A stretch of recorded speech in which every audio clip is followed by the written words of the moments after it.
On Monday morning, I will send an email out to 40,000 clergy about the things that we're offering.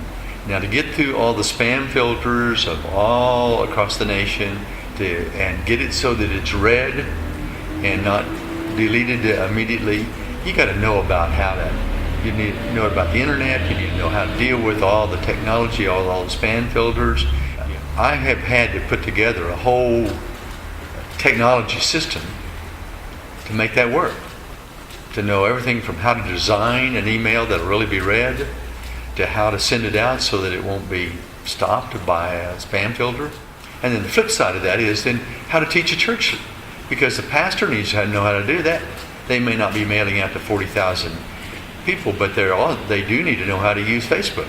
They need to know how to design a web page so that people can find their way through it and find out when the worship times are and find out who the pastor is. So your primary customer in this case, I assume, are the smaller or mid-sized churches, those where the pastor still does a lot of his hands-on, doesn't have a big extensive staff to handle all that stuff. That's right. The problem about it is that so many of the mainline churches, they may be large, but they still have not had to be as entrepreneurial as the independent Bible churches.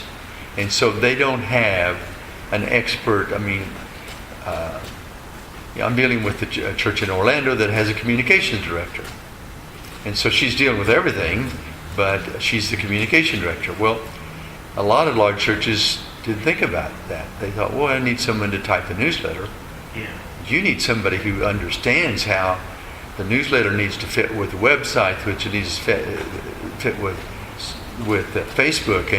And so when you send an email out, it needs to also be posted on your Facebook account and interrelate all that. For instance, we in the church one of the things is each one of us is to share Christ with somebody else. Each one reach one. Each one reach them. So you got 50 members of your church and that come to this meeting, and you say, now each one of you need to go out and bring someone to church with you. But if you use Facebook, each one of you post on Facebook and invite your friends on Facebook and ask them to post.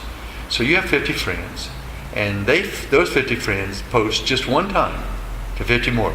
50 times 50, 2,500 people. One person reached in 2 hours. That's pretty good. That's a pretty good deal. I'm just saying, for getting the gospel out, we ought to use everything we can. And it's better than one person saying, I got to tell Charlie, he worked with me at the office, and I don't know quite whether he really wants to go to church or not. And you wait for 2 weeks to tell him. But if you had just posted that last night on Facebook and said, hey, you know what I'm saying? Sure. It's the old domino theory. That's right. Which is that Facebook makes it so easy and friendly and open source. So sometimes it's easy for us to not be accountable to, the attendance is down and the attendance is down. Well, but we're trying hard and it's just because there's too many people are going to the lake in Oklahoma. And no, the attendance is down. You're the pastor or you're the chairman of the board. You need to ask why. If you were running a small restaurant here in town and you weren't having any customers, you'd ask why. Am I doing something is my food not good? Same thing about spiritual food. So it's satisfying to me to see somebody says, I think I understand how I can really reach people better. I can do a better job. That's what I'm up to. And the sad thing about it is that in just the last 10 to 15 years, in both of our lifetimes, the church has gone from being a center of our culture to being peripheral to our culture. I mean, we've gone, and it's not just prayer in the public schools kind of thing. A non-church person, a person who wasn't going to church, 20 years ago, you'd say, hey, Bill, how about, we'd like to go to church. He says, well, I've been thinking about it. I know I need to go to church. I just haven't gotten into that, but yeah, I'll go with you.